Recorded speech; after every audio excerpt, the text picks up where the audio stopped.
timeout.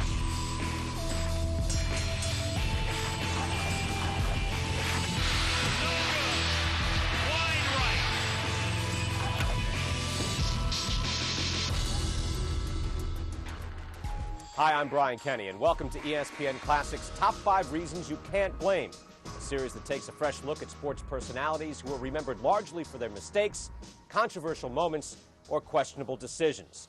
In August of 1989, Pete Rose was indefinitely suspended from baseball for betting on games. When his name was subsequently placed on the game's ineligible list, he was effectively blocked from entering the Hall of Fame. Ever since, fans have been divided on whether baseball has been fair to the player with the most hits in Major League history. Here we will count down the top 5 reasons you can't blame Major League Baseball for keeping Rose out of the Hall of Fame. Right now, though, let's look at the evidence in his favor. The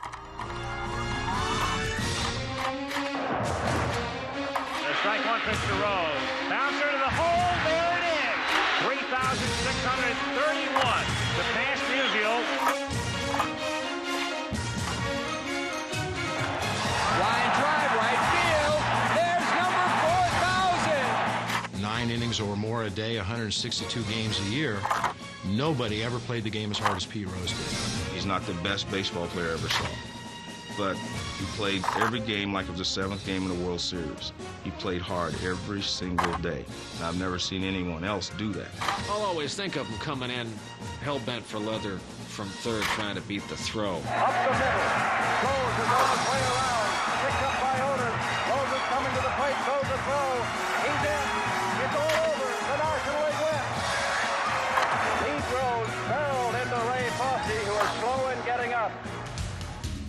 He would run through that brick wall. He would run through fire. He'd go through hell in a gasoline suit if it took it. Pete wanted to win. He was the everyman who maximized his ability, where a dad could say to his kid, see that? That's the way the game should be played.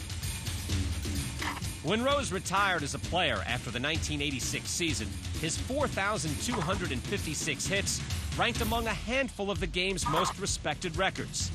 That alone guaranteed that the 17-time All-Star would be enshrined in baseball's official realm of greatness, most likely on the first ballot.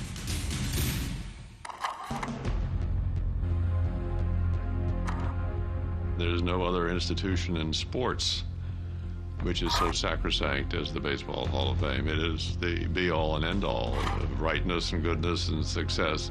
The Baseball Hall of Fame is supposed to be for the greatest players of all time, which includes Pete Rose. Should Pete Rose be in the Hall of Fame? There's no question about that. We're talking about how you performed on the field. He had numbers that'll never be broken.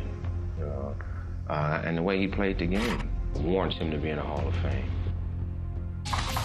But in 1989, 2 years before he could be nominated for the Hall of Fame, it was revealed that Rose had repeatedly violated Rule 21 of baseball's rulebook. Not only had he laid bets as a player and manager, he had also wagered on games in which he participated. One of the game's greatest players has engaged in a variety of acts which have stained the game, and he must now live with the consequences of those acts. He ultimately ended up being removed from the game of baseball. If you've been banned from baseball, you cannot be considered for election to the Hall of Fame. If you want to say that the gambling jeopardizes the sanctity of the game, that's one thing. The Hall of Fame honors accomplishment. In Rose's favor, there are a number of Hall of Fame players who didn't always abide by the rules. Gaylord Perry wrote a book that he threw the spitball. That's an illegal pitch. He's in the Hall of Fame. Whitey Ford was a great pitcher for the Yankees, but he might have gotten a little help by roughing up the ball. Whitey had his wedding ring, and he had a few burrs lifted up on it, and he would scuff up the ball. And then, of course, that threw the balance of the ball off. So when Whitey threw a breaking ball, it would sink a little more than it would naturally. More than a decade after his banishment, the majority of fans polled by ESPN believe his plaque belongs on the wall. He had a 44-game hitting streak. He played in more winning games than anybody. He played in 500 games or more at 5 different positions. It's not going to go away. 2-1 pitch from Shaw into left center. There it is. Rose has eclipsed Cobb. That's number 4,000. How can you have a Hall of Fame with the player with the most hits in baseball history not in it? It's ridiculous. It is a joke that Pete Rose is not in the Hall of Fame. If we're looking at pure performance, who greater, with greater hustle than Pete Rose? He should be in the Hall of Fame. He made an impact on the sport of baseball. If the Hall of Fame truly does celebrate the history of baseball, which I believe it does, he's got to be in the Hall of Fame. The investigation into Rose's gambling lasted from February until May of 1989. The dishonor Rose brought upon the sport frames why you can't blame Major League Baseball for keeping him out of the Hall of Fame. Here are some of those revelations which did not make our top 5. We call them the best of the rest. Sports Illustrated. The magazine influenced how baseball commissioner Peter Ueberroth handled the situation. When SI came up with the goods on Rose betting on baseball, baseball realized we have a serious problem, we've got to deal with it. Sports Illustrated had told baseball that they were going to run a story that Rose had been betting on baseball. And what was baseball going to do? We can't sit around and have Sports Illustrated control this. I don't think Ueberroth wanted any of this to come out. I think he was pretty nervous about it when he heard we were looking into it.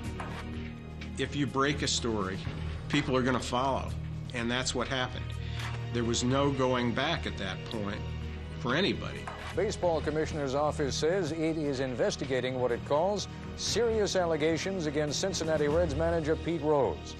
I think a compromise could have possibly been made simply because of what Pete represented to the game of baseball. Once Sports Illustrated revealed it and it got out in the media, it took all those opportunities away from both parties.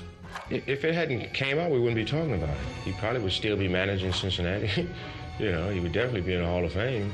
I think that story changed his whole legacy in the game of baseball. If that story had never been broke, Pete would have been in the Hall of Fame by now. Another best of the rest is Paul Jansen. He provided information baseball couldn't ignore. Jansen served as a middleman for Pete in running bets.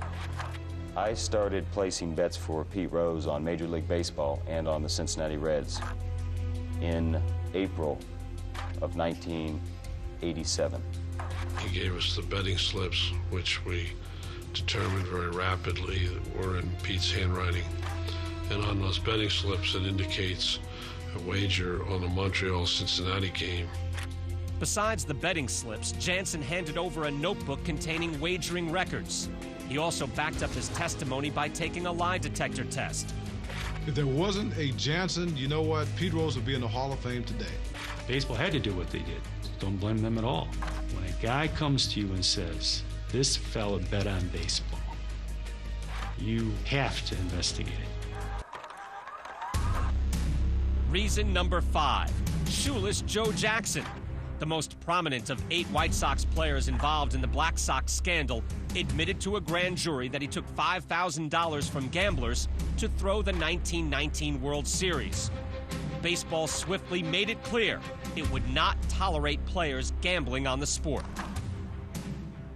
Commissioner Kennesaw Mountain Landis was determined to remove every taint of dishonesty that accompanied the throwing of the 1919 World Series and to keep gambling out of baseball. And that the way he did that was that the 8 players who were involved, he banned for life. What Landis did was make it very clear that throwing games was going to be the capital crime of baseball. Although the Chicago 8 were not the first players to be banned from baseball for gambling, Jackson was the first with unquestioned Hall of Fame credentials. The second was Pete Rose. Pete Rose, a great student of baseball. It is inconceivable that Pete Rose didn't know the story of 1919 and the Black Sox scandal, including the draconian punishment for gambling. It's right there in black and white in every clubhouse door that you will not gamble, period. When we walk into clubhouse, there was that sign, do not bet on this game. I can remember Pete going by the sign, looking at the sign, and going, yeah, geek, and walking, kind of laughing. He knew what he was doing, and he just didn't think he was going to get caught. No question about it that he knows and knew about Joe Jackson, and he still gambled.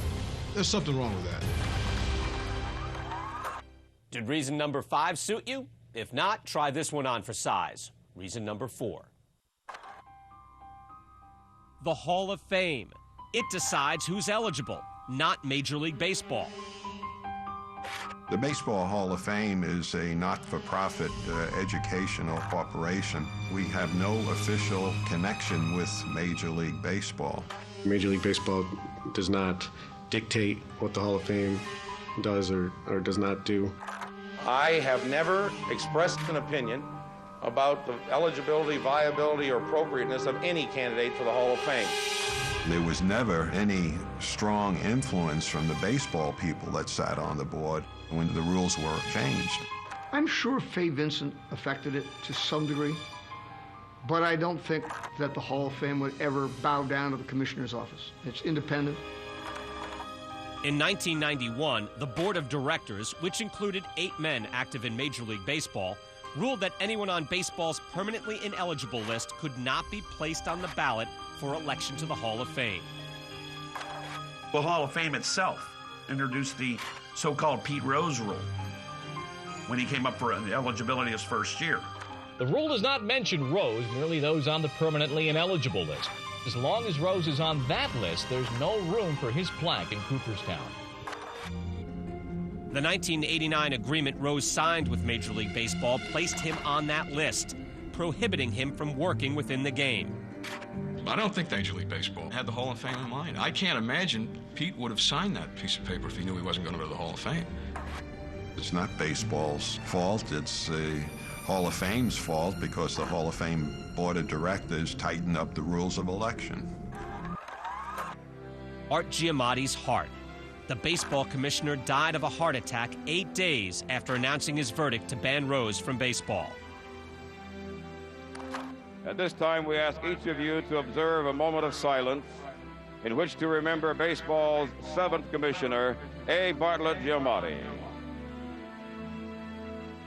When Bart Giamatti precipitously died right after throwing Pete Rose out of baseball, it had a kind of Kennedy-esque quality to it, and it raised Giamatti up in stature. Bart had that something special. He was not only a poet and a scholar, but a man who had enormous respect for the game of baseball. Of course this hurts, and it hurts because it shakes people's confidence. That's why the commissionership was invented, to maintain the kind of vigilance that ensures the public's confidence. God rest his soul, but the worst thing that could happen to me is him dying. When Giamatti died, that took care of that. You know, no other commissioner was going to go against what Giamatti had done. He was held in such high regard by baseball people, including his best friend, Fay Vincent, who was his immediate successor, and Bud Selig, who also revered Giamatti, that I think either of them would have felt that it was an act of disrespect toward Giamatti to reverse or modify his ruling. In September of 1997, 8 years after accepting the lifetime ban, Rose officially filed for reinstatement. The petition is still pending. In November of 2002, Rose met with Commissioner Bud Selig and admitted he had bet on baseball. Every time I talk to Bud Selig, he has been adamant with me all through the years, as long as I'm commissioner, Pete Rose will not be reinstated. I think Rose is boxed in by the death of Bart Giamatti, that it is impossible for other people to undo the suspension that Giamatti handed out. It's almost as if he killed Giamatti, and so therefore it's going to be held against him the rest of his life. Have we begun to change your mind yet? If not, take a look at reason number 2. The Dowd Report. It presented evidence that Pete Rose bet on baseball. Bart told me, I want you to find the facts, whatever they are. I knew by the middle of March that he was dead in the water in terms of the evidence. The Dowd Report and the 2,000 pages of supporting evidence is damning. Investigator John Dowd submitted a 225-page report to Giamatti in May of 1989. We talked to 100-plus witnesses 3 times. We had 10 people identify Pete betting on the Reds. We had his hotel records, we had the middleman records, and then we have the bank accounts where he is paying off the bookmakers. Dowd did his job, and he did it well. As a historical document, the Dowd report's going to stand up as pretty much a classic piece of work. You can't blame baseball after you get the Dowd report and it's right there. What are you going to do? And if you're the commissioner of baseball, you got to ban this guy. Rose lied. From day one, Rose denied the allegations that he bet on baseball. I said, look, somebody has to ask you the question, have you ever bet on baseball? And he said, no, I'm not that stupid. I thought he was telling the truth. Publicly, Rose maintained his innocence for 15 years. I never bet on baseball, and I never bet on Cincinnati Red baseball. I said, Pete, whatever you did, just tell the world you did it, say you're sorry, and never do it again. And he said, Bill, I never bet on baseball. I did not bet on baseball. Got too much respect for the game. And I said, Pete, what about this? Did you bet baseball? Raj, I never bet baseball. One mistake I would never make is betting on the game of baseball. The stubbornness, the antagonistic approach to being a competitor, which was his greatest asset as a player, in this case turned out to be the greatest detriment, to come clean and say, yes, I bet on baseball. I won't tell a lie to be placed into the Hall of Fame. I'm not going to do that. He was combative, and it was repeated at various points, sometimes in private, sometimes on national television. Your position still that you did not bet on baseball? Sure.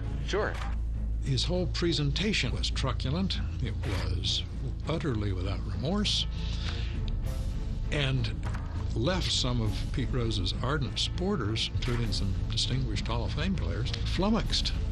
Then, in January of 2004, during an interview to publicize a book for which he had received a reported $1 million advance, Rose finally admitted he had lied. Did you bet on baseball? Yes, I did, and that was my mistake, not coming clean a lot earlier. He lied to his best ally, his former attorney, Reuben Katz, his teammates, his friends, his family, his kids. He lied to everybody. There are a lot of people who are pretty furious about how he conducted himself and feel the apology is insincere and that the book was just an attempt to make money. I really wish that he had confessed 10, 15 years ago and just come fair with everybody. He was more convincing telling the lie than he was telling the truth. You can't lie to people for 15 years and then all of a sudden say, hey, I'm sorry, I was lying. Accept me now. It just doesn't work like that. As a society, we forgive.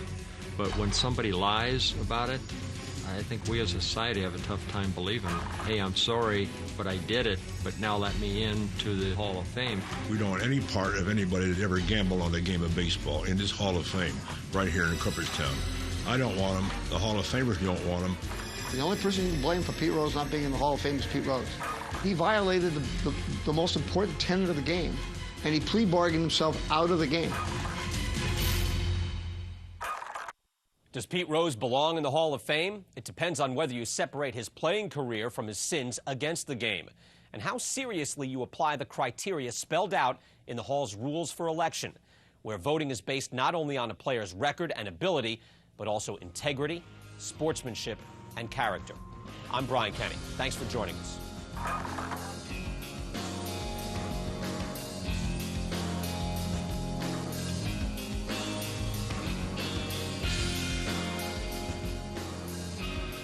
I'm not a fighter no more. I was a fighter as a player. I don't want to be a fighter as a fan. I think if the fans understand that I'm sincere about the problems that I had, about the period of time in my life that I went through, because of the mistakes I made, they may be willing to give you a second chance.